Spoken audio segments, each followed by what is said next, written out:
It is January 8th, 2026, 7 p.m. Call this meeting to order. Debbie, can you please call roll? Matlow. Here. Hudson. Here. Vanderwalder. Here. Aldwire. Here. Mullen. Here. Thank you. This evening we are welcoming former Mayor John Spear to open our meeting with the invocation. Afterwards, please stay standing for the Pledge of Allegiance. John? Thank you, Mayor. We can have you all please bow your heads. Heavenly Father, we thank you for those gathered here this evening. Please grant wisdom, patience, and understanding to our leaders and help discussions to be guided by respect, fairness, and a shared desire for the common good. May the decisions bring peace, unity, and benefit to the citizens of Kechi. We ask all of this in your name. Amen. I pledge allegiance to the flag of the United States of America and to the republic for which it stands, one nation, under God, indivisible, with liberty and justice for all.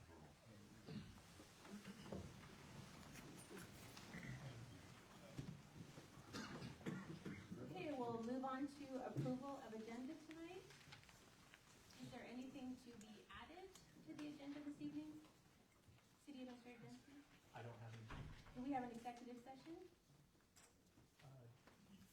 Yes, I took one for 15 minutes for a non-elected person.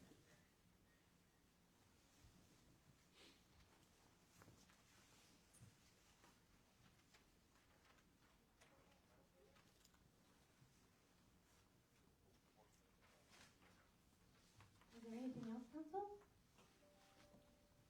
Okay, I'd entertain a motion. Make a motion to approve the agenda with an executive session of 15 minutes. I'll second it. Motion by Councilmember Brewer, second by Councilmember Dwyer. All in favor? Aye. Motion passes 5-0. Move on to approval of consent agenda. Is there any consent items that anyone wants to move for discussion? I would like to remove all three out of the consent agenda. I have questions on each one. Okay, for the minutes, do you have questions or corrections?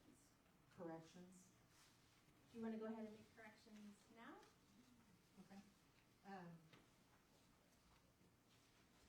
On the motion for the approval of the consent agenda, it has that the second was inaudible. I actually made that motion and Todd was the second on that.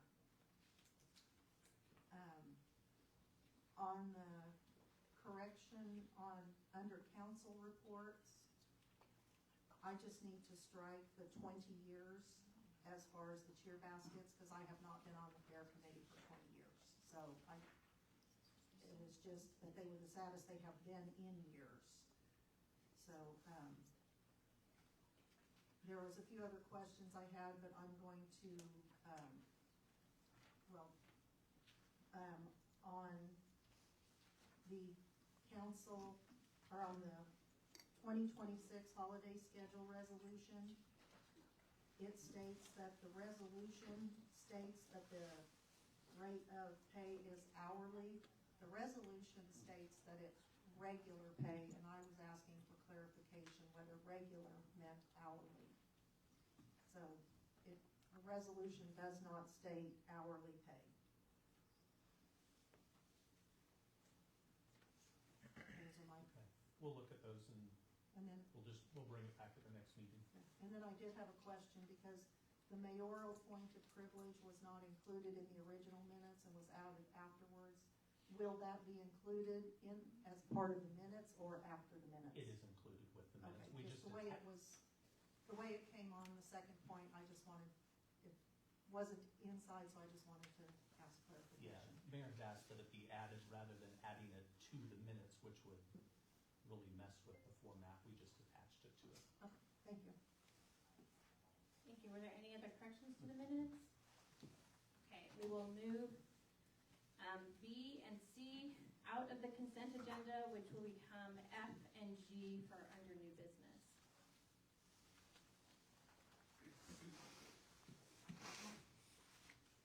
Okay, do I have a motion to approve the consent agenda? I so move. Second? Motion by Councilmember Moreland, second by Councilmember Brewer. All in favor? Aye. Passes 5-0. Moving on to communications. Kechi Civic Groups and Committees. Jared, I believe from Kechi Fair is here. Welcome. Hello, I'm Jared Kruger, 212 Baird Street. Here on behalf of the Kechi Fair Committee.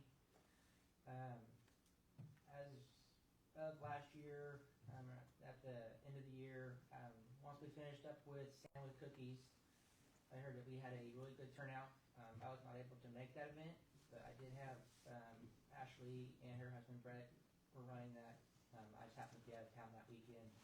But I heard we did have a good turnout and had a good time with all that.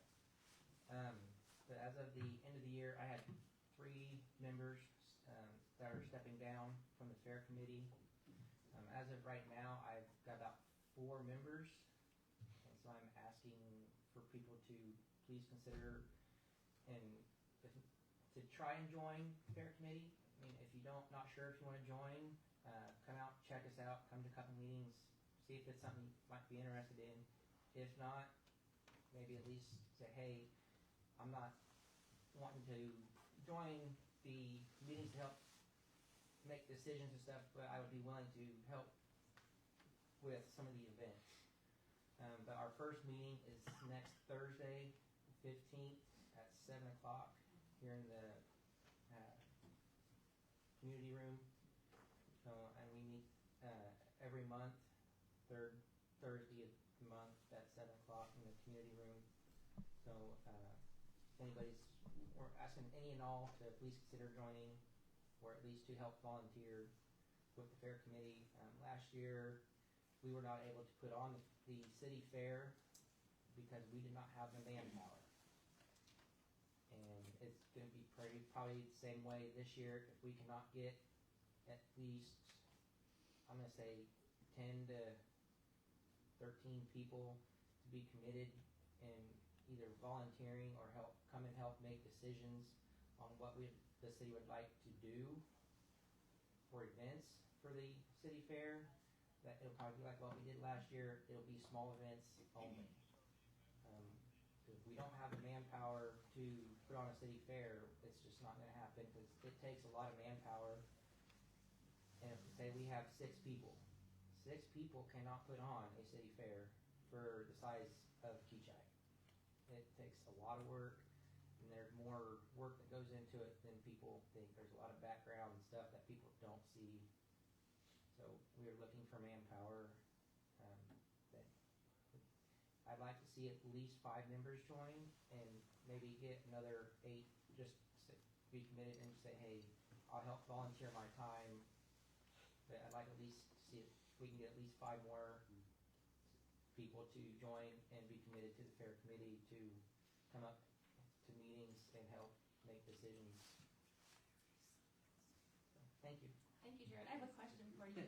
If people have questions or they would like to get more information, what is the best way for them to reach out to the fair committee or to you directly?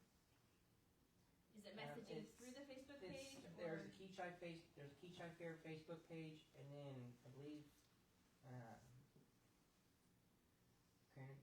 correct me if I'm wrong, I think the Kechi Fair email is kechifair88@gmail.com. That's right. They can email that there, or I will get a post out. I'm going to put a post out this week, either here in the next couple of days, as a reminder with the upcoming meeting. They can also contact me at my personal cell phone number, is 316-616-5121, and I'll also put that out on a post. So we're looking for all kinds of volunteers. There's all kinds of work that can be done. Thank you so much. Thank you. Thank you. Do we have any other civic groups or committees that have anything to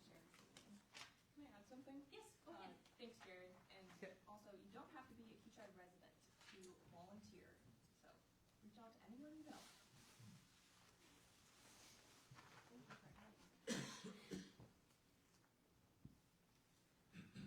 Okay, seeing no other groups, we will move on to community announcements. Next up is employee recognition, and I will give that over to Administrator Jensky. Thank you, Mayor and Council. I'll have Thomas Bevan and Chief Moore come up.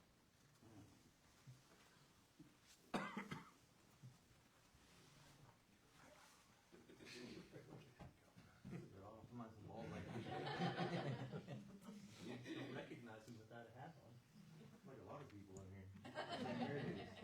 Mayor and Council, we're here tonight to recognize two of our department heads, Thomas Bevan with Public Works and Chief Moore with the Police Department. We'll start with Thomas. Thomas recently earned one of Kansas's top public utilities and municipal awards. It's called the Mike Gilliand Award. I nominated Thomas for this both in 2024 and again in 25. It was hard keeping it quiet. He didn't know, but I think it was quite a surprise when he received the award in 25. Thomas was presented with his award during the KMGA's annual conference. That's the Kansas Municipal Gas Association conference. The award recognizes an employee who has, over a period of years, demonstrated outstanding performance and made significant local contributions to their municipal utility. Thomas has served Kechi since 2010, when he started as a maintenance worker and was hired in 2020 as the Public Works Director. Thomas exemplifies servant leadership, and we're very fortunate to have him as part of our team. Chief Moore recently graduated from the Law Enforcement Leadership Command School. The Command School is a cooperative between Kansas University and the Kansas Law Enforcement Training Center. The Leadership Academy is an 11-month program providing police executives with competencies ranging from strategic planning, emotional intelligence, budgeting, executive decision-making, and all the other skills needed for executive-level leadership. As part of the program, Chief Moore earned his Certified Public Manager's accreditation as well. We are very, very fortunate to have both of these guys on staff with us.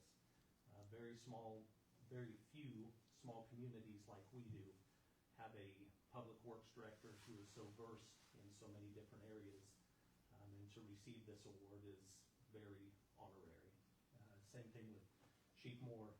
Town this size to have a police chief that does the things that he does, reaches out and gets the training that he does, is almost unheard of. After serving myself as 18 years as a police chief, helping hire other police chiefs, train other police chiefs, Chief Moore is top of the class, and he's doing a great job. So I'd ask for a round of applause for both of these guys.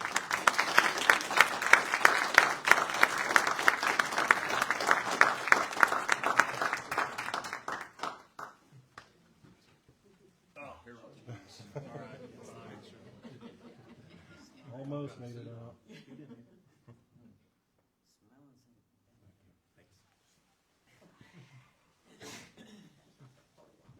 Congratulations to you both. Thank you so much for how you serve our community here.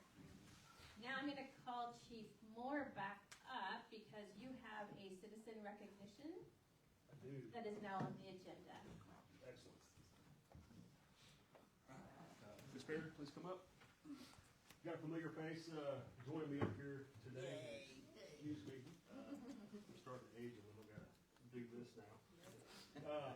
As you know, Ms. Beard here is our local postal carrier. She is in the community every single day. Rain, shine, thunderstorm, doesn't matter. She's out there. For us, it's a wonderful face to see when we're out on patrol, and she is in the community doing what she does every single day, grinding out. And when it comes to law enforcement, knowledge is power. Knowledge is something that we seek. And if you ever want to know anything, this is the lady to find. So she's actually been recognized for 2 instances, and I'm going to read these off of a Citizens Award that I typed out. On July 27th, 2025, Postal Carrier Jennifer Baird notified Chief Moore of a suspicious package with suspicious circumstances regarding the recipient of said package. Jennifer's information led to a search warrant on the package, resulting in the seizure of 8 pounds of marijuana. This led to the search warrant, located at a local CBD warehouse where over 36 totes of illicit narcotics were seized, thus shutting down a legal operation in the city of Kechi. That case is still pending. We're still going through the motions on that. We still have an evidence closet right now that is stacked to the ceiling with totes. Our guys here are currently going through and auditing it, getting testing done on it. It's a mountain of work still. So thank you for the work and the efforts. Further, on October 17th, 2025, Jennifer assisted the Kechi Police Department in the apprehension of a local car thief. Jennifer noticed Chief Braden Moore in pursuit of the suspect on foot. Jennifer was able to place herself in a safe position of advantage to see the street. Chief Moore received a phone call from Jennifer stating that she had seen the suspect enter a specific yard and a perimeter was set up. Based on our observations, a short time later, we were able to get a suspect apprehended using the police canine. Jennifer, your bravery and support at the Kechi Police Department hasn't gone unnoticed. For your efforts, the Kechi Police Department wishes to give you an Outstanding Citizens Award. On behalf of the Kechi Police Department and the citizens of our city, thank you.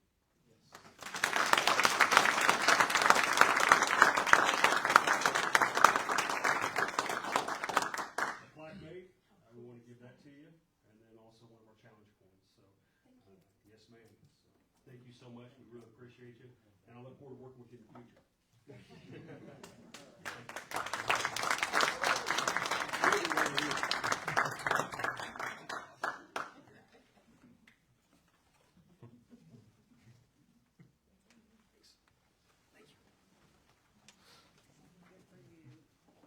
We have a lot of really awesome people that live in our community. Wouldn't you all agree? Okay, I have a few community announcements before we move on. First of all, Kechi United Methodist Church is offering their community dinner meal every Tuesday night from 5:30 to 7:30. Tomorrow, Friday, January 9th, is National Law Enforcement Appreciation Day. Thank you to our Kechi Police Department for your service to the citizens and businesses of Kechi. So if you see our officers out and about tomorrow, consider taking a moment to thank them personally. Thank you. The Kechi Arts Council meets the second Monday of each month at 7 p.m. in the community room. And the Kechi Park Board has opportunities for people to volunteer and donate to the new playground plan for Kechi Park. Check out the Friends of Kechi Park Facebook page for more information. Does any council member have any other community announcements that they would like to make before we move on? Okay, seeing none. Debbie, do we have public comment tonight? Cheryl Hobson. Cheryl. Good evening, Cheryl Hobson, 622 North Shawnee Circle. Just have a couple of comments that I'd like to just remind the council. And first off, it's the people who really care in this town. They're the ones that voted. The people that really care, the ones that really love this town, those are the ones that show up. They're the ones that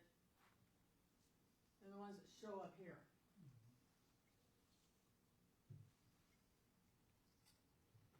They're the ones that showed up when we talked about protecting the business and arts district.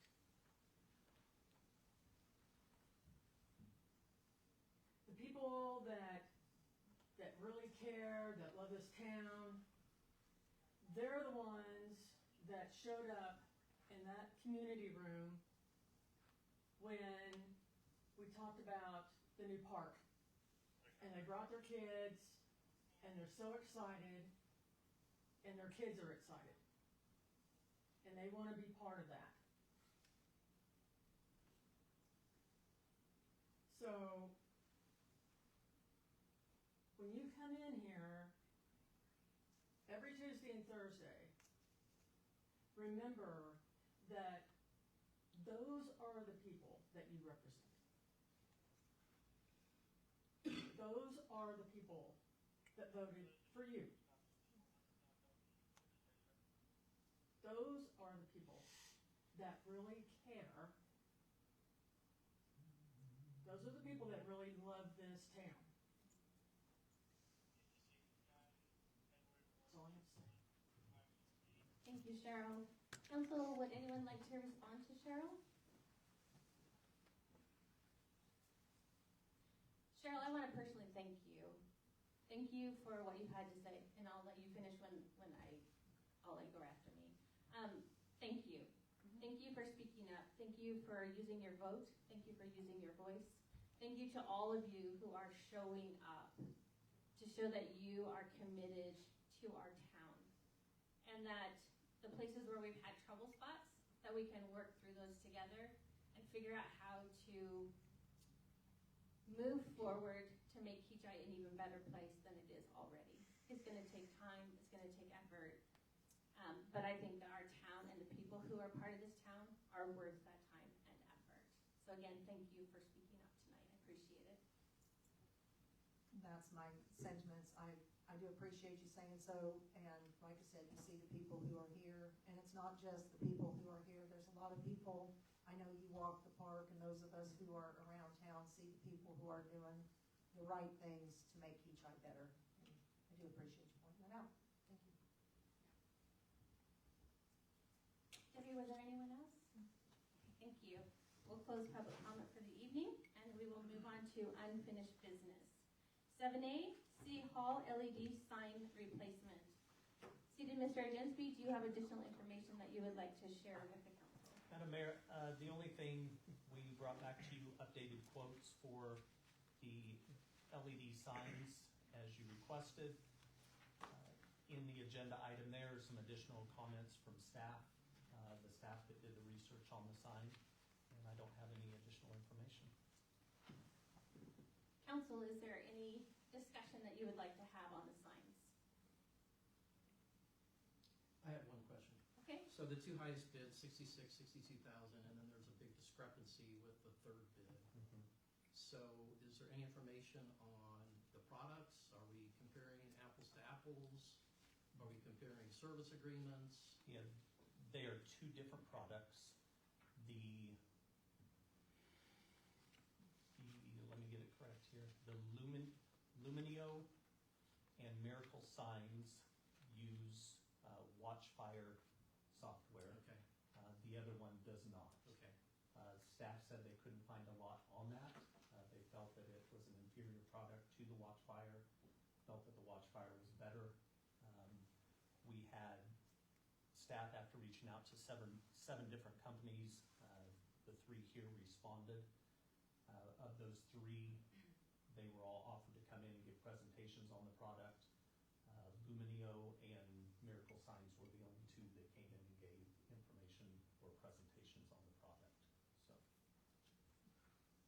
That's my question. I have a couple different questions on different phases of this. So in the financial consideration, it says that the 2026 Capital Improvement Fund, what was actually budgeted? Because when I looked at the capital improvement plan that was approved, I did not see the signage in what was presented in the August 14th meeting.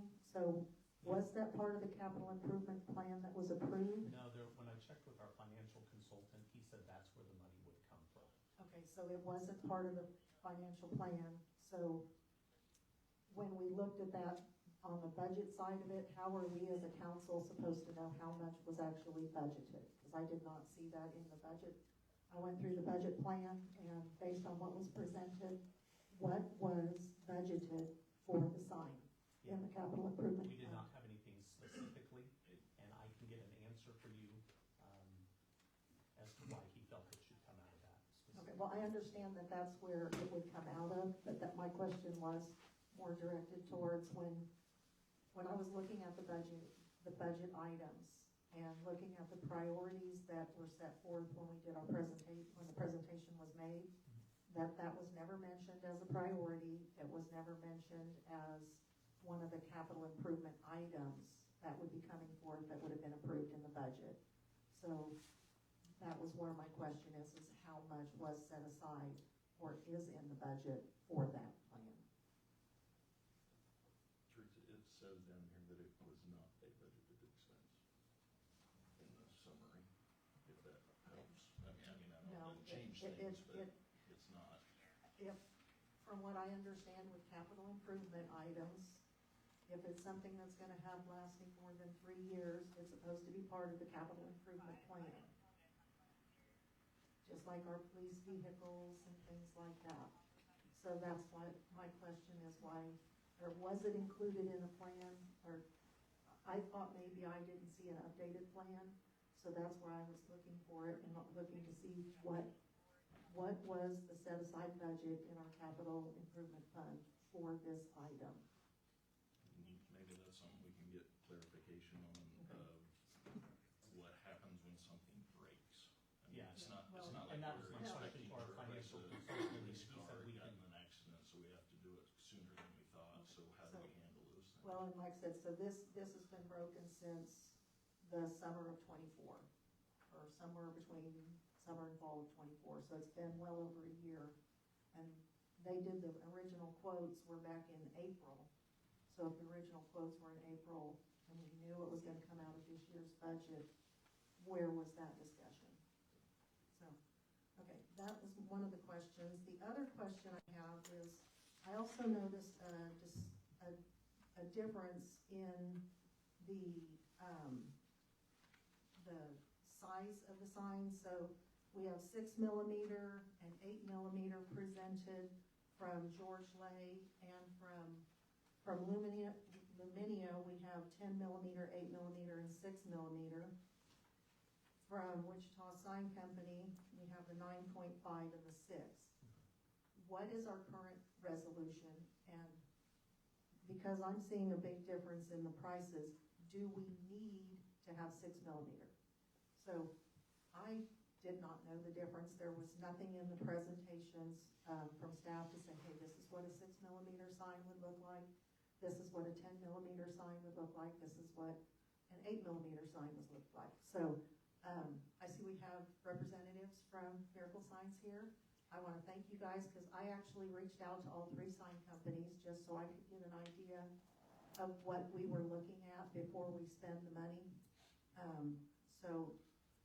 All 3 companies provided me with signs that were similar in nature to what we have. I have pictures of them because I had to look at them for myself. I will say that the 6mm give a very detailed imaging, but I also looked at the 10mm, and I really thought for what we have at going by at 30 miles an hour, that I don't know that we need to have the finest resolution, and that maybe we can look at reducing what we are purchasing. I did take pictures of, like I said, all 3 companies, and my goodness, there are a lot of signs around Wichita that use several of the companies. So I feel like the 6mm, it might be the finest, but I don't know that we need a Cadillac. I kind of feel like maybe that reliable Ford in an 8mm or 10mm would be very sufficient for the sign that we have based on what we have. And if you guys want to see the pictures I have, I did bring them on a flash drive. We could plug them in and look, but I don't know that, like I said, I would have liked to have been able to see the difference in what the quality of those pictures were. And just for instance, I will say that one that many of us maybe see is the Park City Library sign, and that's a 10mm, just to put it in reference on what you can see when you're going by. Now, that's not one that Miracle Signs did. That was one of their competitors that did that, but just to give an idea about what the resolution would look like.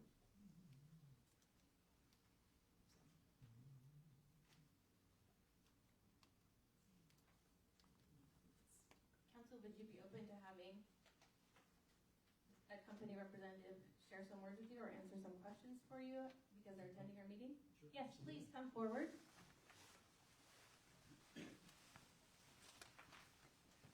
Welcome. Hi, Carrie Wilson, with Miracle Spines. Zach Roth. Nice to have you here. I think, Teresa, you have a very valid point. And what I would request is that we set up a demo where we bring out a truck and we show you a 6 and a 10, and you can walk around and you can, we can run the exact same images on both, and you can see that the 6mm packs a little bit more in. Maybe that isn't as important. The 10mm is still pretty clear for the speed and what's driving by. I would say that you have a valid point, and take a look at it. Okay, because that's where, like I said, when I see the difference in the price, and like I said, I like Cheryl pointed out, we have a lot of people who really care about our community, and I want to do due diligence with their tax dollars. Sure, I can appreciate that. The 6mm is really good if you have slow traffic, which you have, but it also captures a lot of pedestrian. It's enough visual that even if you're not moving and you're walking up on it, you get a good clear picture of that. Okay. If pedestrian traffic isn't as important, then the 8 and 10 are rated to go for the speed of traffic that you have right now. Okay, thank you. I think I missed this, but what is the current sign? Is it 10? I don't even know. No, the current sign is Way up 19. Okay. The current sign is 19mm. Yes. And that, 10 years ago, that's what was, yeah. and we skipped 16, and 10 is kind of where the sweet spot is. But a lot of people buy for the future, so Yeah. they may buy down or they may buy larger in a 10. So it's kind of your needs, and again, how fast is the traffic out 30. here? 30, yeah. The slower you go, the more you want to be able to put on one, and that's where the 10, 8, and 6, if you could see them together, you'd be able to tell. It's pretty hard to drive by a 10 and then 3 blocks later drive by an 8 or a 6 and really see a huge difference. And viewing distance and speed can all factor in what's the better. Well, and that's where, like I said, I was doing, like I said, I was trying to educate myself. So I did drive-bys, and then I would stop and take a picture, and I know that on some of them, it depended on how bright it was, as to whether my camera really liked it. And it did not like the fireworks on one of the signs at all.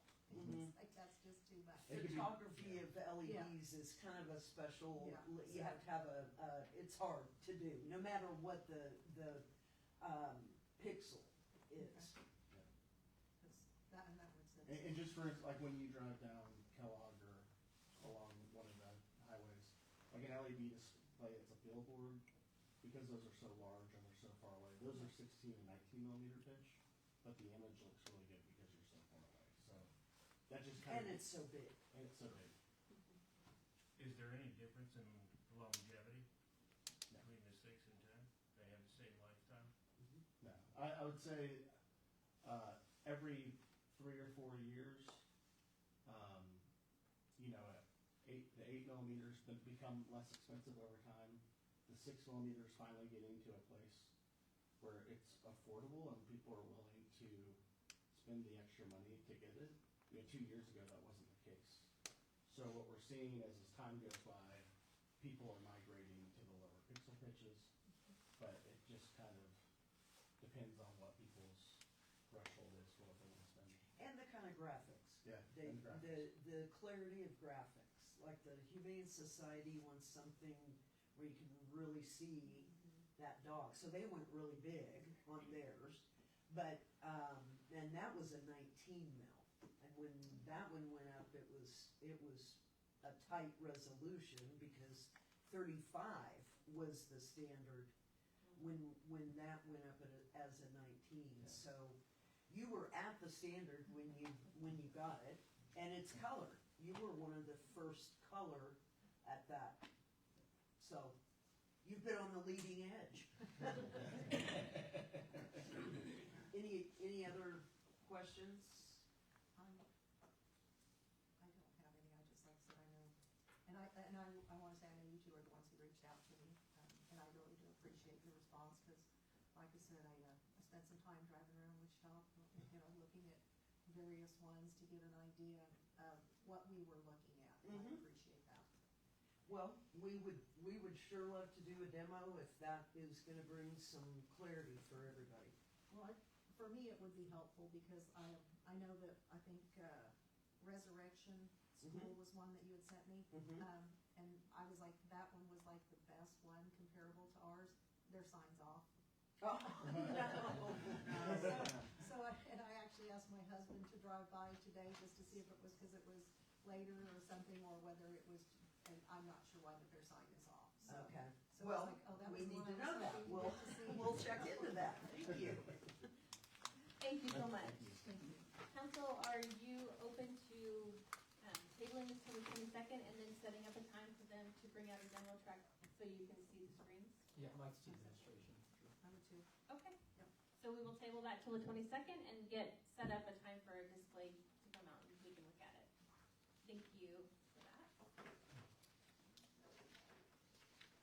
Okay, next unfinished business, 7B, is the accounts payable and check signing procedure. City Administrator Jinsky?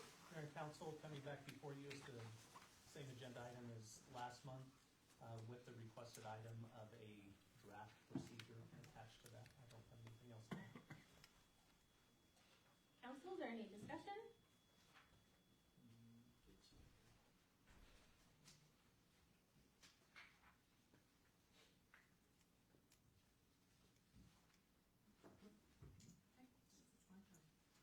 Okay, I know that we talked about the mayor being included in kind of the process.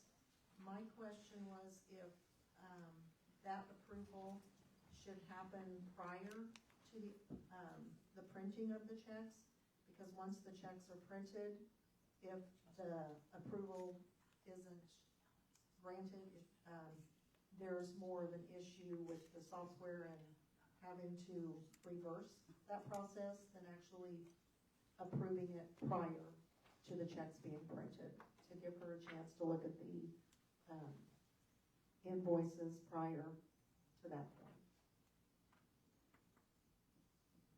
Mayor and Council, this policy was developed with recommendations from our staff, specifically Debbie and Chris, who deal with those. So these procedures are in line with their recommendations. So, I don't know if that's the answer. I mean, so I'm just asking whether, from our standpoint, because in the process, once you've printed the checks, then you have to actually go back and void it and reissue that invoice. Would it be better to have that, if the mayor is going to be included in the approval process, to have the mayor approve those as well prior to actually printing the checks? I don't remember a time in the tenure that I've been here that we've ever had a check not signed or voided. So I also, There are enough eyes on that before the check is cut that I don't think there's gonna be a problem with the county. okay, It seems like there'll be a lot of extra work in order to do that. I think probably even far between this and being part of the process. so is, yes, I was, and it was the mayor that did the approval, it wasn't the council first, it was the mayor as part of her executive office. So that's where I'm still struggling with this. And then, I guess a follow-up question to it would be, is the mayor involved in the payroll approval process as the previous mayor was? I know the mayor, okay, well, going back to prior to October of '24, the mayor approved payroll. She went through the time cards and initialed those. So I didn't know if that was still part of the process. During my tenure, it has not been part of the process, and I believe you were involved in that process too. Was that during a time when we did not have a city administrator? That was just. No. She had, I think maybe it did change when he came, but I know that prior, the mayor did initial the payroll, the time cards. They could have years ago, but, you know, they don't, it goes through so many checks and balances. It goes through department heads, it goes through payroll, it goes through me, so. That's the first I've heard that.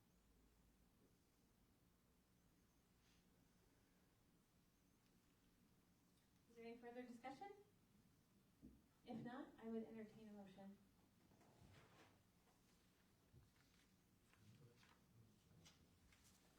I make a motion to approve the proposed procedure establishing the annual rotating schedule for beginning February 2026 and designated council member. I'm just reading this, and I'm reading it right now. Yep. For fiscal year 2026. So, make a motion to approve the proposed procedure. Don't we need to determine who the person is before we pass Yeah, it? you can approve it and then determine who the person is, or Okay. do it now, whatever you want to Okay. do. Yeah. So motion by Councilmember Brewer, do I have a second? Second? Second by Councilmember Hedstrom, all in favor? Aye. Any opposed? No, Motion passes 4-1. Do we want to bring forward who is interested in being this council member to approve invoices?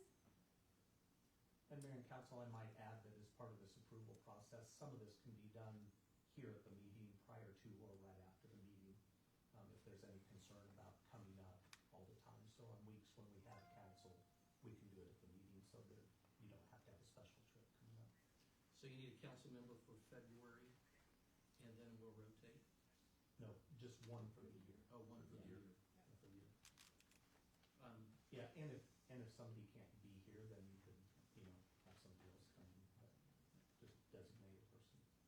I mean, the last couple of years, I've filled in and reviewed, and it's good, it's really good to see the process. And so obviously, Teresa, you know what, that, you know, if one of you guys want to see that, it's good to review it and see how it works. I'm willing to do that.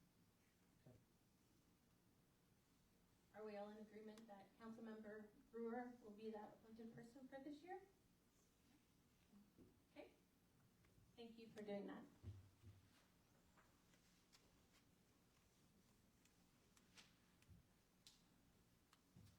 Okay, moving on to new business. 8A, annual council president election.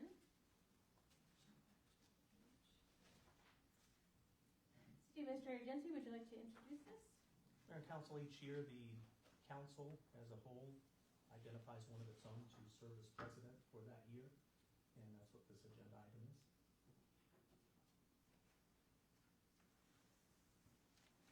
Council, do you have a nomination of anyone that you want to bring forward? I'd like to nominate Todd Hedstrom. I'll second. Todd, are you willing to be nominated? Yes. Okay, so we have a nomination of Todd Hedstrom by Councilmember Dwyer, second by Councilmember Brewer. I'm going to do a roll call vote. Councilmember Moreland. yes. Councilmember Dwyer. Yes. Councilmember Baldridge. Yes. Councilmember Hedstrom. Yes. Councilmember Brewer. Yes. 5-0. Congratulations, Council President Todd Hedstrom. Okay, next up, 8B. Is it called a GAP or GAAP? It's referred to as GAP. Okay, the waiver resolution, City Administrator Jensby. Mayor and Council, what you have before you, normally this is on the consent agenda because it's just a housekeeping item. Because we do have a couple new members, I went ahead and put it on the regular agenda. The GAP waiver refers to the generally accepted accounting principles for financial statements. Small cities, cities of the second and third class, oftentimes opt out of GAP. We requirements because we report on a cash basis for auditing purposes. So what this resolution does is just opts us out of the GAAP requirements for our 2025 audit. It's something we do every year. Council, is there any discussion, questions? Okay, I'd entertain a motion then. I move that we accept or adopt resolution 26-798, and adopting the cap waiver. Second? We have a motion by Councilmember Moreland, second by Councilmember Hedstrom. All in favor? Aye. Motion passes 5-0. 8C, Kechi Land Bank Annual Report. I'm sorry, City Administrator Densky, please. Mayor and Council, before you is the annual report for the Kechi Land Bank. The Kechi Land Bank is a quasi-governmental entity allowed by statute. What it allows cities to do is purchase and hold land that is transferred. There's certain advantages and benefits to it. I think Andrew could explain those if you want to go real in depth on those, but Kechi has a land bank. You, by default, are the members of that land bank. You would just wear a different hat if we ever went into a land bank meeting. But there's currently $75,000 in our land bank. Nothing has changed from years past, and this is just the annual report required by statute that is due by January 31st of each year. Thank you. Council, is there any discussion? Okay, I'd just like a motion to accept and file the Kechi Land Bank Annual Report. I'm sorry, I thought you were asking. Yeah, Oh. just accept and file. Yeah. Yes. So does it require a motion? Oh, Yeah. Okay. that's what I thought. Okay, I'll make a motion to accept and file the Kechi Land Bank Annual Report. Second? Second. Go ahead. Motion by Councilmember Brewer, second by Councilmember Baldridge. All in favor? Motion passes 5-0. Moving on to 8D, Blue Cross Blue Shield Health Dental Insurance Renewal. City Administrator Densky. Mayor and Council, this is our annual health insurance and dental renewal for the city. Nothing has changed as far as our benefits from last year, other than a slight increase in premiums. The health insurance increased 2.45%, and the dental increased 3.99%. The average for the pool that we are in for these grandfathered plans, the average increase was 8 to 10%. Ours was only 2.45% because of the demographic makeup of our city. Essentially, we have a younger workforce right now, so they are rated differently, and that helped our rates fall a little lower. Our dental insurance went up just a little bit, 3.99%, and that is based off usage of the plane. So a lot of people are using the dental insurance that they have, therefore, we're going to pay a little more for it. So all of this is well within what we budget each year. We budgeted 5% this year. We didn't expect increases to be too steep based off the market, so they fell well within where we had budgeted. Council, any questions, comments, discussion? Well, I'm very pleasantly surprised because it seems like, I think, we've had a couple of years where it went down, and then usually we're smacked with a really large increase. I know a couple of years ago it was almost 30%. So, I'm really happy that this is what the market is right now. And just to add to that, we historically have looked at various plans, and the grandfathered plan that we have through Blue Cross Blue Shield is an excellent plan for our employees. Yeah, it is. And we've looked at that and that benefit, and so, yeah, that's an excellent rate, and it's an excellent plan. So I'm glad we're able to provide that for our people. We will stay with it as long as we can compared to other plans that is still more affordable and reasonably priced than regular market plans, as well as how they explained it to us. I was gonna add, Matt, maybe when we go through budget season, I think 5% is maybe a little risky. It is. And maybe we should budget 10%.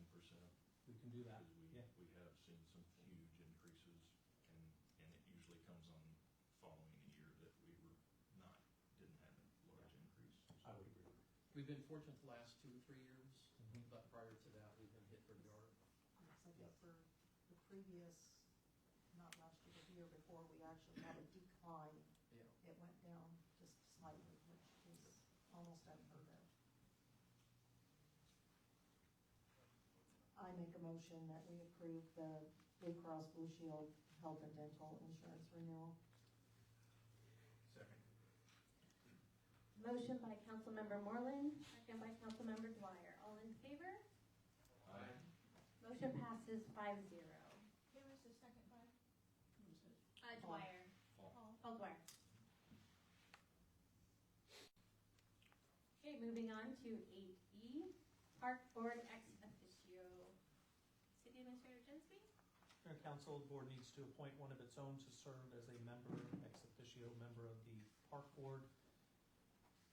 That member kind of serves as a conduit between the council and the Park Board.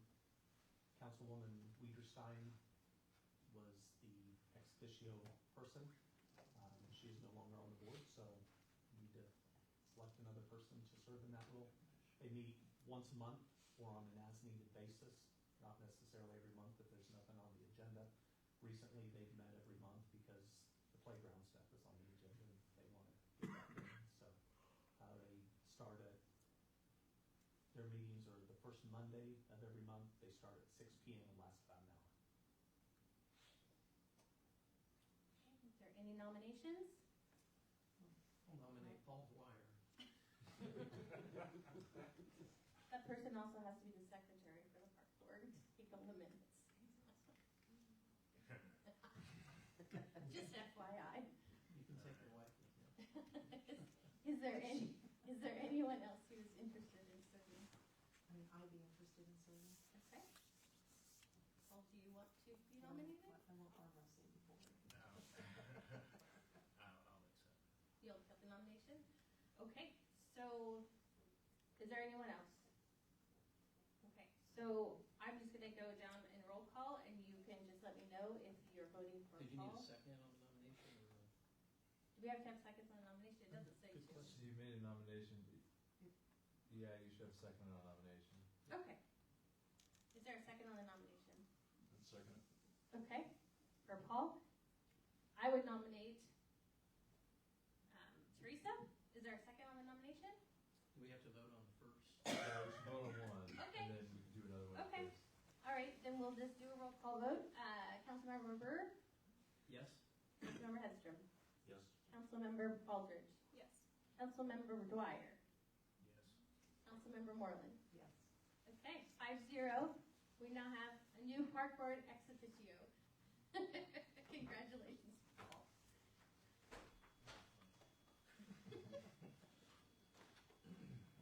Okay, moving on to 8F. Councilmember Moreland asked for the appropriations report to be pulled out, so I'll turn it over to you. Well, I am very curious as to what the difference was, or why the difference in the approval reports from last month to this month. Last month, we had the appropriation by vendor, so we could see exactly what was going where as far as what was being paid. I know that for accounting purposes, it's, if you can see where what the line item name is, but it's not always clear as to what's actually being paid specifically. If you are not familiar with our accounting numbering system, it's very hard to do checks and balances, so to speak, because there's very few of them that actually say this is what the items were for. And I think especially for large expenditures, it's more helpful for the council. I know I very much appreciated that how it was last month, being able to see where the expenditures are going and not just which fund are they coming from. So my request would be to have them in the same format as what was presented last month.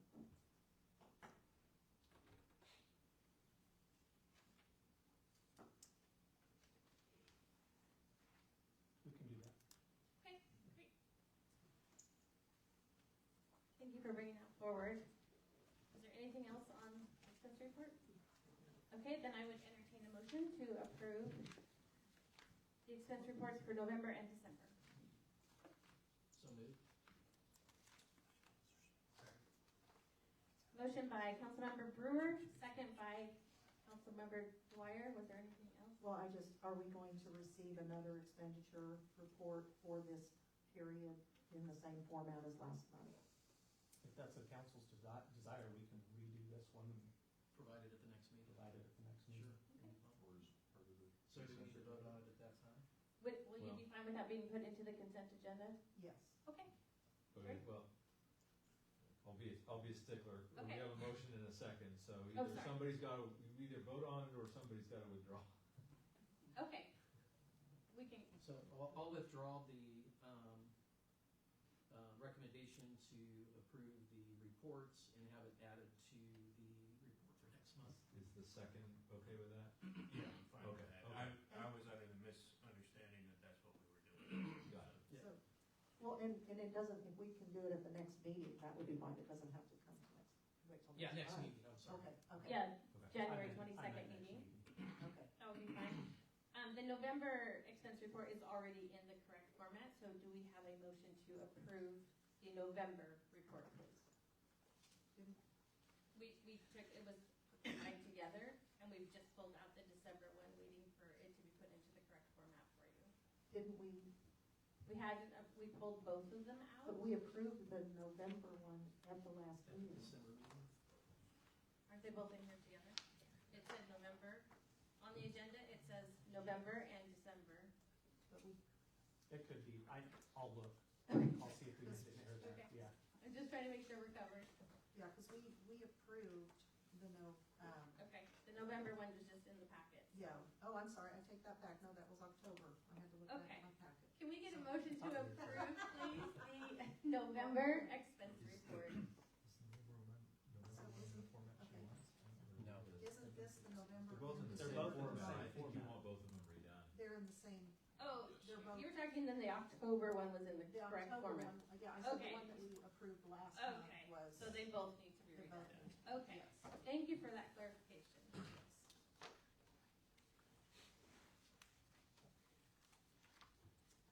Okay, moving on to 8G, serve patrol car invoice, again, Councilmember Moreland. Okay, so I guess I'm confused as to why this would have not been a bid, an item that went to bid, when in the past we have gotten vehicles from other entities. So are those entities no longer providing police vehicles? Because I know we have gotten them in the past from Parks Motors, and there's been a few others over the years. Yeah, this And is so- this is a sole source vendor, qualifies as a sole source vendor. Under our purchasing policy, the last 5 patrol cars that have been purchased for the city, not just under Chief Moore, but under Chief Woodrow, have came from CERB as a sole source vendor.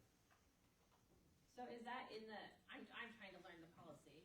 So is that in the policy that when we've made repeated purchases from the same place, it becomes a sole source? Well, not vendor? necessarily, I'm but just this, trying to understand. Generally it. has to do with if it's a specialized item Okay. and there is a reason why that particular vendor Okay. is maybe preferred because it's specialized and we know the quality and whatever, then Okay. it can be deemed a sole source and accepted from the bid requirement. Okay. It's a council decision ultimately, so.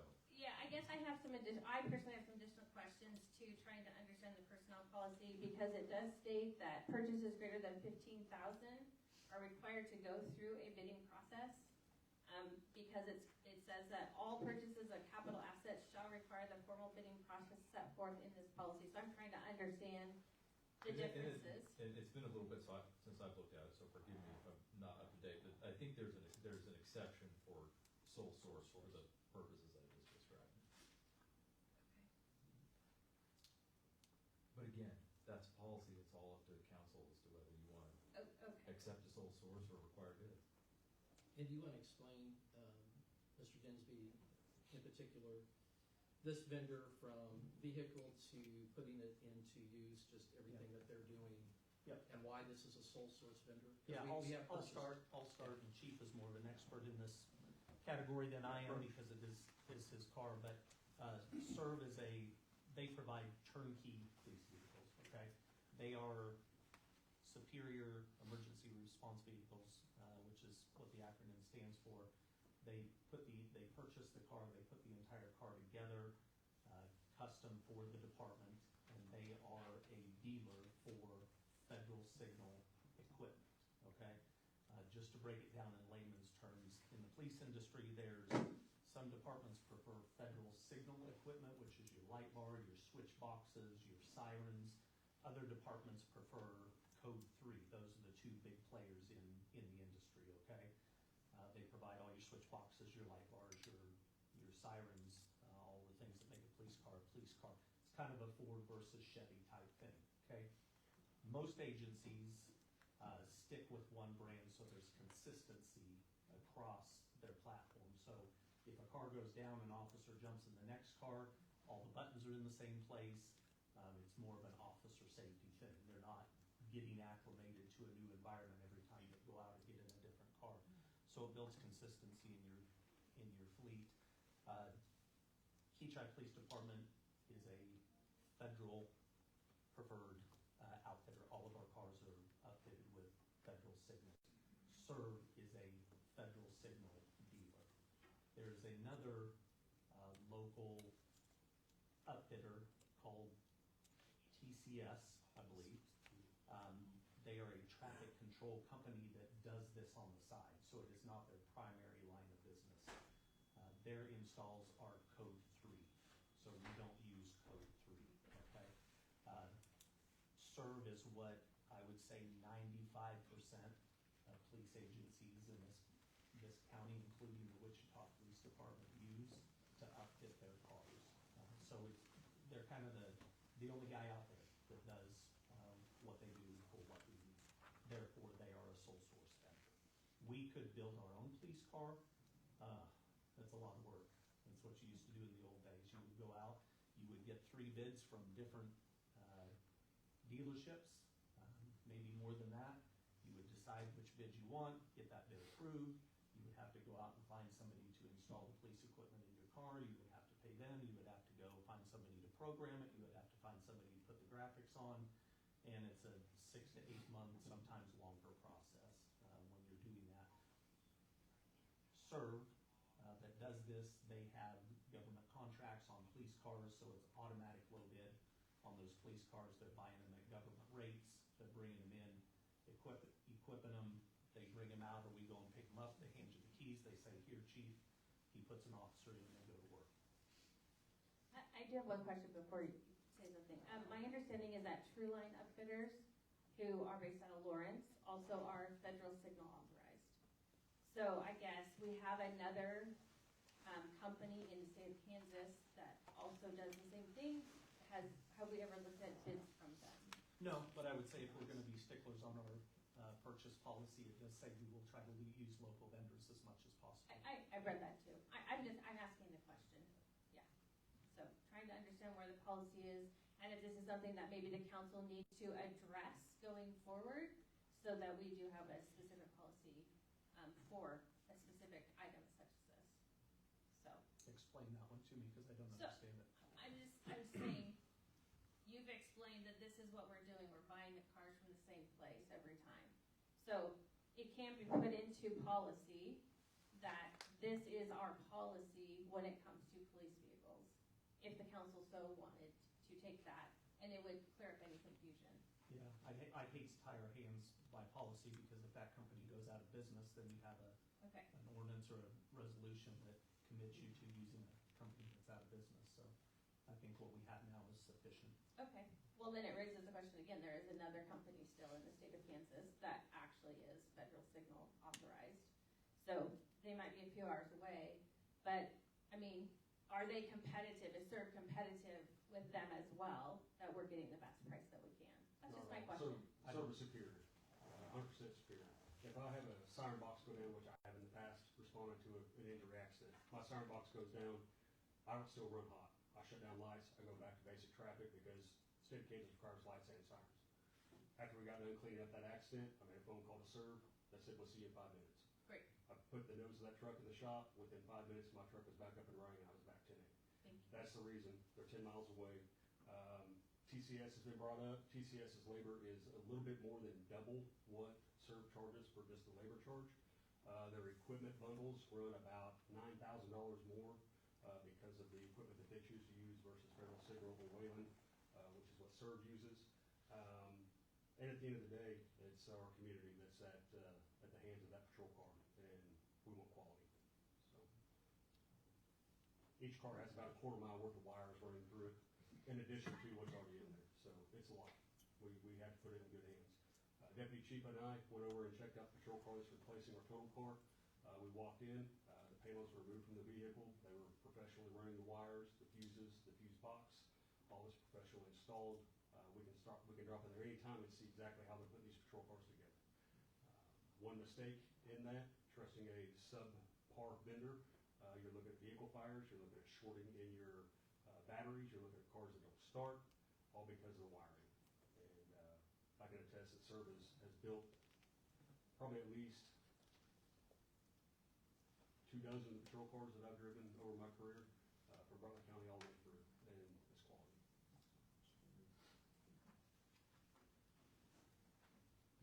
It's unfortunate that we have to replace a police car, but I'm very thankful that our officers are safe and didn't suffer serious injury.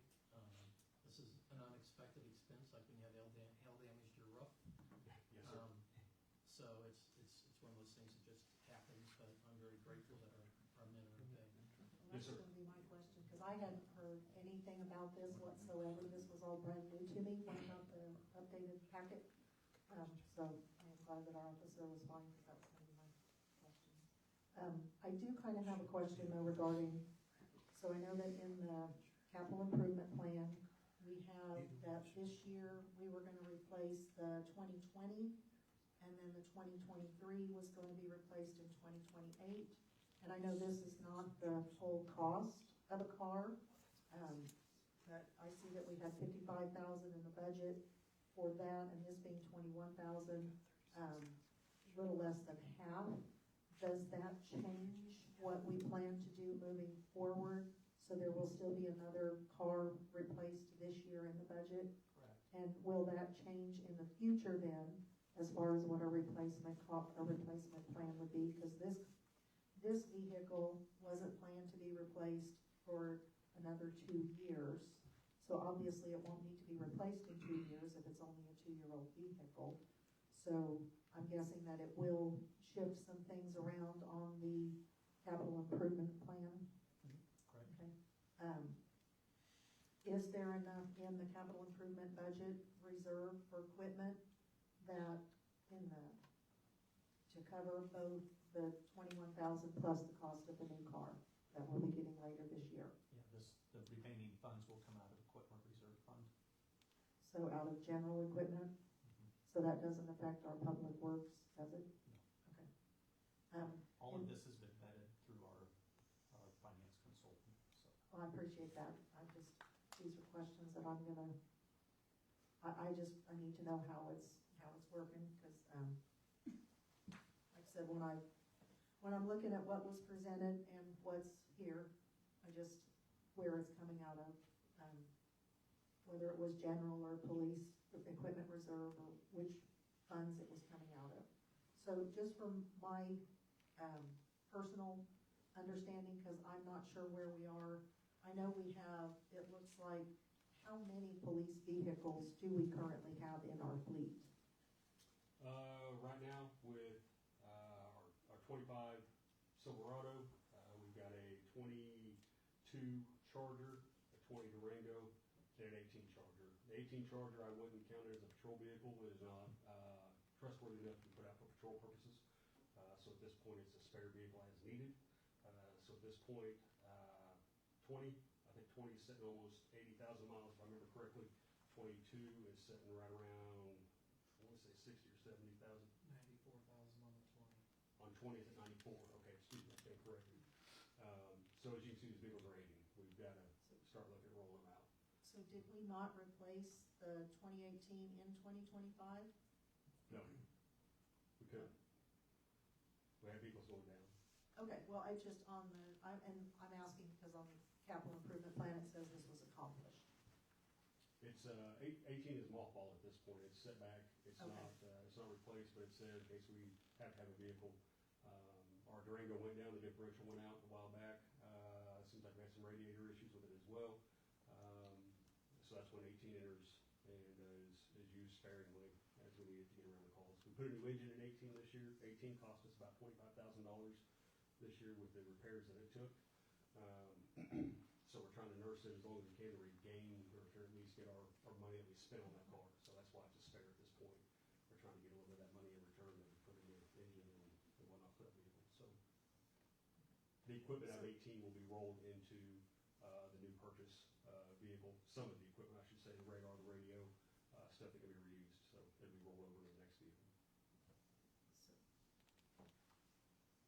So we have a total of, not including the car that's being replaced, that will give us a total of 5 vehicles. Yes. And how many of those are patrol vehicles? 4. 4.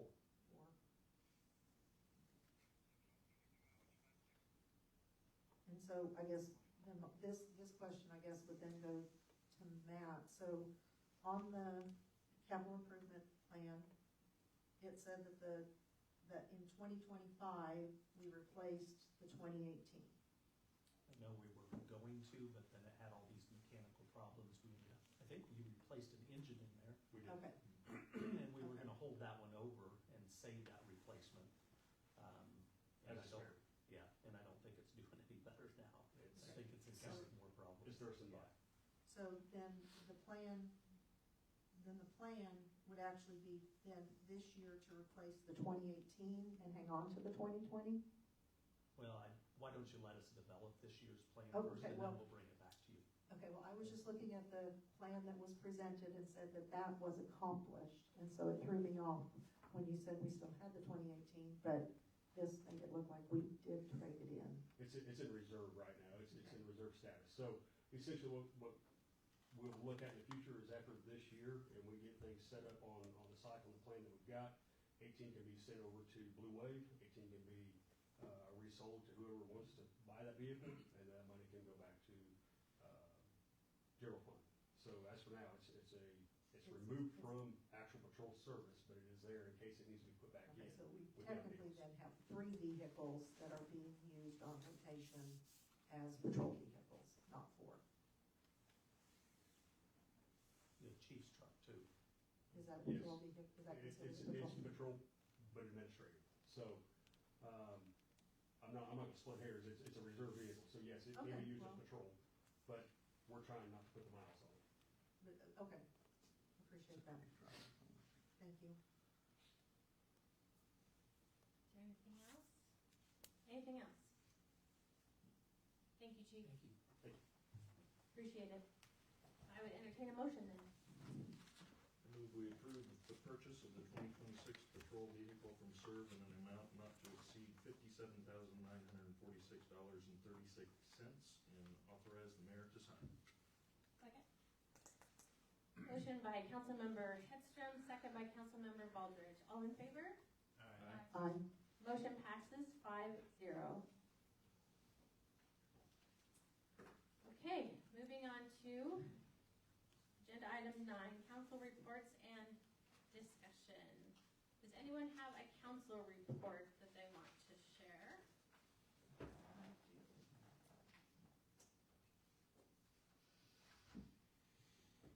I had somebody local reached out to me and asked about excessive noise that are being caused by trucks using their engine brakes within city limits. He went on to explain how these work, because I did not know how Jake brakes or compression release brakes works. He is stating that the noise level from these devices can range from 125 to 150 decibels, and he's noticing that several cities around us and are in the area do have signs that prohibit Jake breaks within the city limits due to the noise level. He was interested in how, if the city has considered moving towards that, what we would need to do to make that a little bit more conducive to residential. And I don't know that it would reduce truck traffic or anything like that. I'm not real sure, but I told him that I would be glad to bring that to the council, and we could kind of see, is that something that I know we do have the noise ordinance. Is that something enforceable under the noise ordinance, or would it be better moving forward to have a separate ordinance directly I know related some to the cities Jake breaks? do have Jake break or exhaust break type ordinances. We can research and bring information back to you. I've got You this information specifically on that. talking about 61st Street? He was on talking about 61st Street, the trucks that get off the highway there at 254. He specifically mentioned James Mason Enterprises, but he did say that there are some other ones that are using them as they are exiting 254 at Woodlawn specifically. If I may. Yes. So we do have an ordinance on engine braking. It's in the STO, Standard Traffic Ordinance. I believe it's 175.1, which restricts or prohibits the use of engine brake without a muffler system on your commercial motor vehicle. The idea that the noise is coming from Kansas Highway 254, which is a 4-lane, essentially interstate running through, there's not a whole lot we can do about that even inside the city limits. That's standard highway traffic noise, semis using their engine brakes to slow down and come up the ramps and to approach the stop signs. That's one thing. In my response to the email to him, I kind of laid these things out, explained to him. We can look at a individual ordinance if we want to for the braking system, but there's already an STO involved in that. As far as Mason Trucking, I did offer to go over and have a word with Mason Trucking. He then told me that Mason Trucking was not. In a response email, he said that they weren't necessarily the culprit in the situation. I have not had a chance to follow up with him. I got that email in return today, but we do already have an ordinance on that. It does allow for engine braking as long as the vehicle is equipped with a muffler. So the only enforcement option we have on that is to inspect the muffler system of the tractor trailer, which time if they do have a muffler system on there, there's, again, the ordinance makes an exception for that. So kind of a situation where we're stuck. At this point, I need to follow up with a little bit further on it to see if I can talk to the individual companies who may be allowing this. We've only got 2 or 3 here. We got one on the outskirts of town over here on North Woodlawn that I could also speak with. And most of those guys are understanding, they get it, but as far as 254, it's just truck traffic noise at this point. Thank you for that. Thank you. Do you have anything else?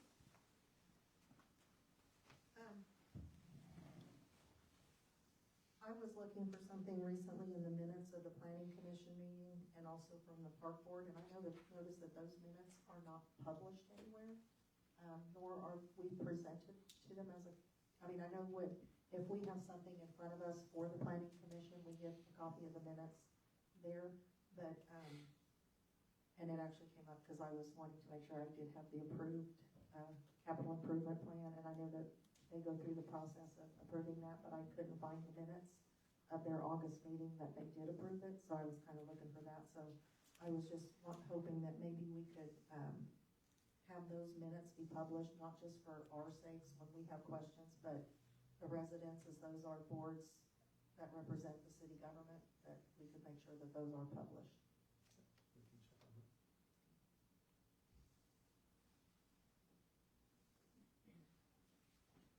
Anything else? I have stuff, but I'm waiting. Okay, all right. I also, and in regards to the planning commission, I did know that they stated that they're in the process of reviewing the zoning and subdivision regulations, the comprehensive plan, and they will be reviewing those and to see what changes. I just didn't know if there was any plan for the city council to have input prior to them actually having the new ones put in place, that if we had something that, as a whole, that we were concerned with, that maybe we would have input. I didn't know if there was any consideration for our input in that process. while they're at the same process of reviewing those documents. Yeah. Excuse me, I'll check with our planning and zoning administrator. I know they're talking about that at this month's meeting to start that process.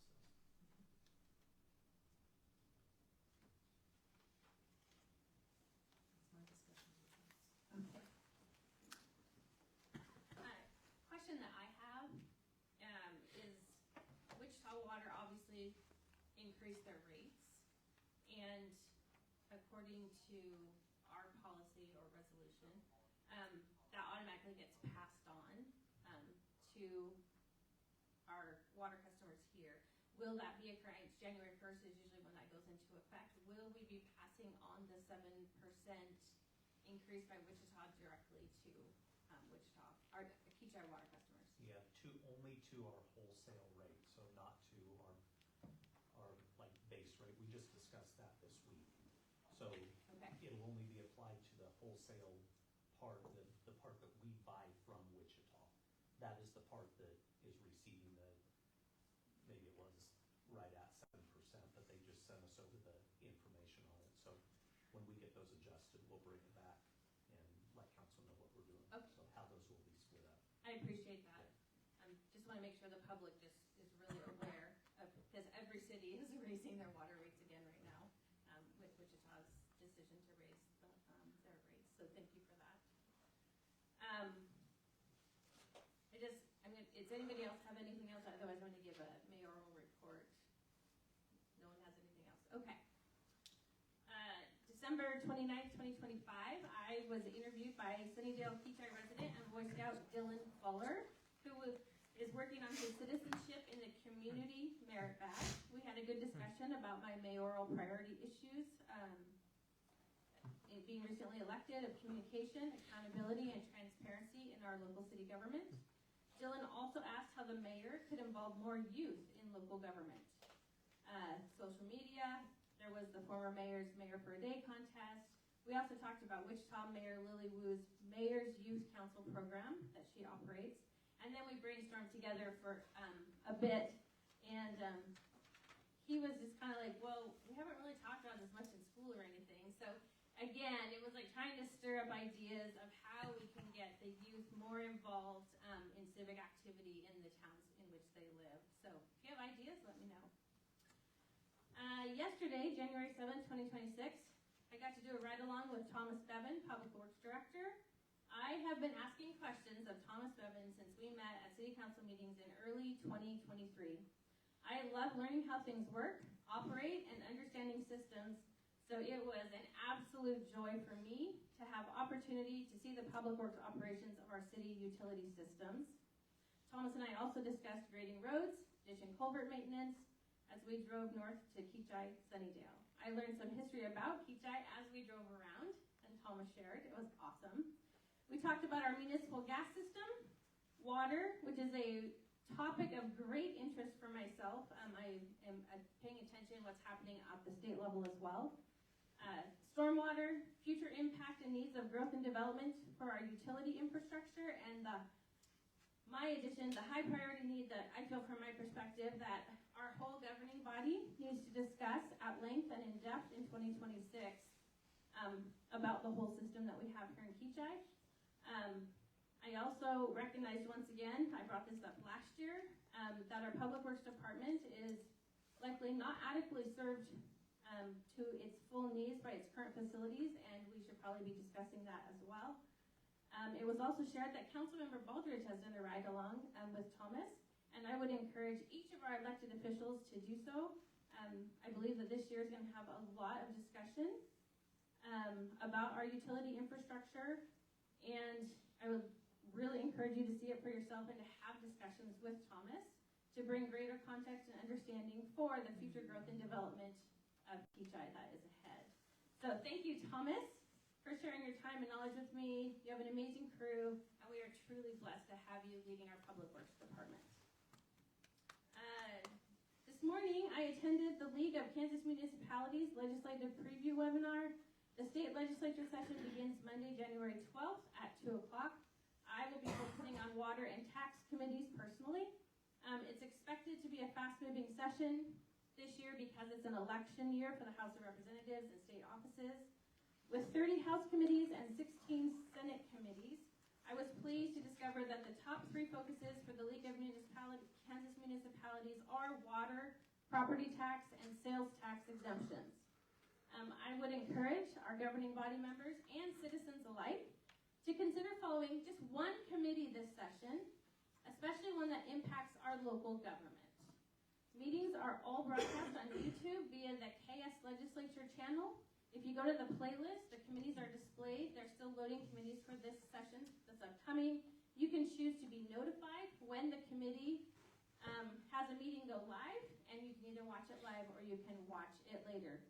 There's a lot to learn, even at local government, because sometimes they make decisions that impact us, and so you can have a voice and speak into those things when that happens as well. There's just lots and lots to learn.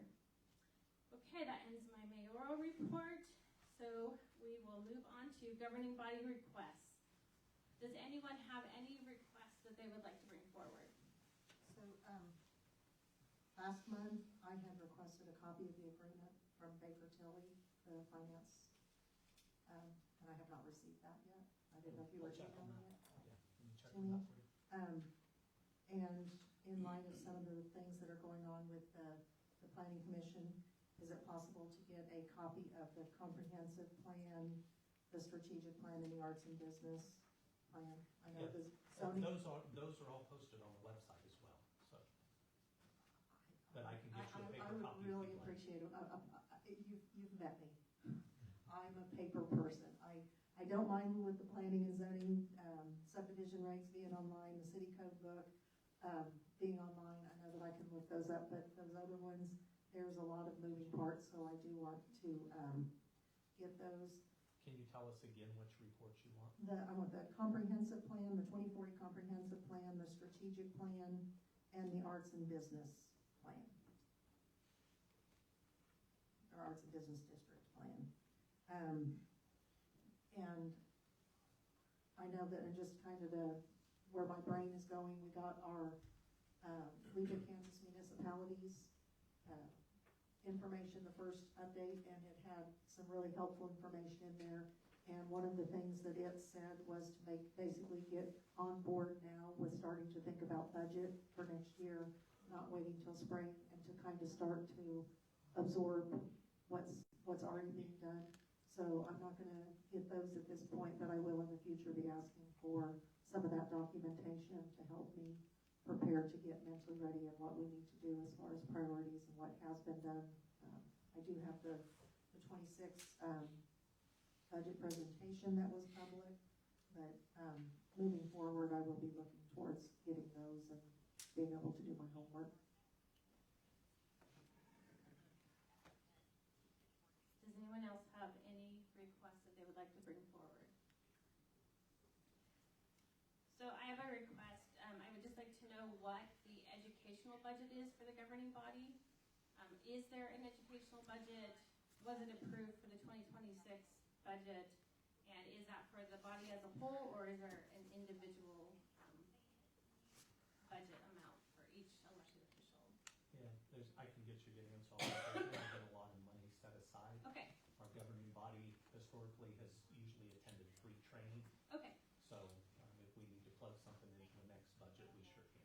Yeah, my biggest question is I want to do quite a bit with League of Kansas Municipalities this year, and so I just want to know that whether I'm saying to build a city or to build myself. So if there's no budget, I just need that answer so that I can make other arrangements for that for myself.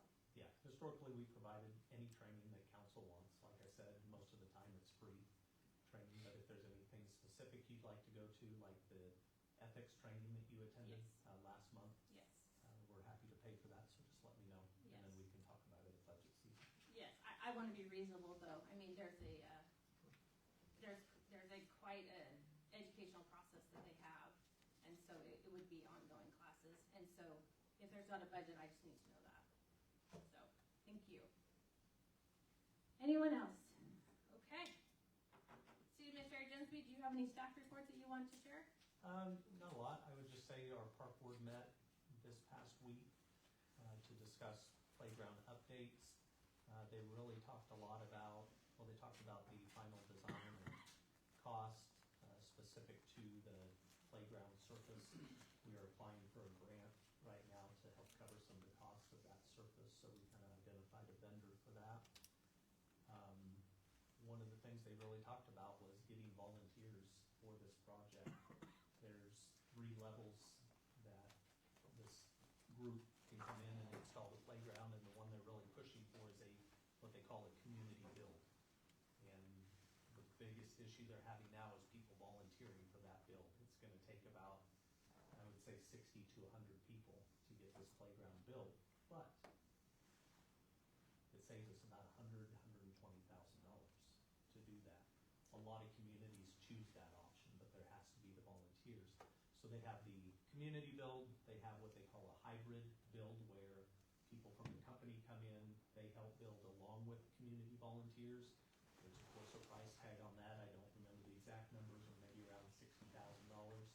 And then there is a full build where they come in and do everything, and that's $100,000 plus.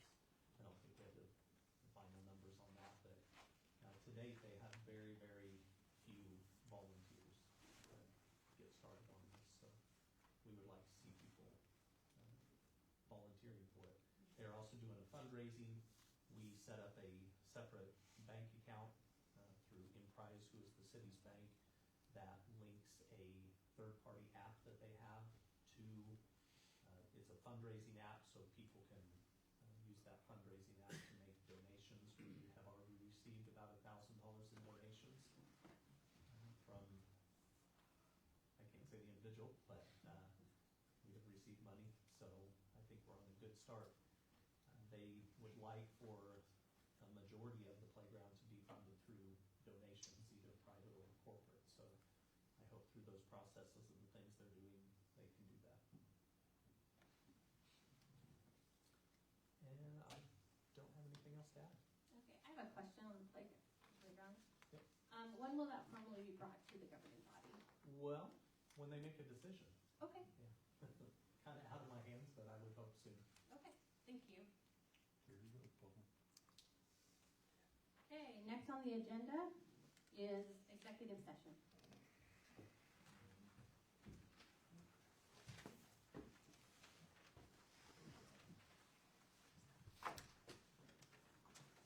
Madam Mayor, I move we go into executive session. The subject to be discussed during the executive session is non-elected personnel, justification for closing the meeting, in discussion related to non-elected personnel matters, and the statute applicable for this is Kansas 75-4319B1, and the time and place at which the open meeting shall resume is that right? No, Close. it's about 3 minutes past. 8:48, sorry. We're now in executive session. Wait, Oh, we got a sorry, second and a second. vote, yep. A motion? That's okay. And a second? Oh, I'm sorry about that, I didn't hear you. Okay, first by Councilmember Hedstrom, second by Councilmember Baldridge. All in favor? We are in executive session.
regular meeting. I want to remind everyone that pursuant to Kansas open meeting statutes, no binding action was taken by the city council while in executive session.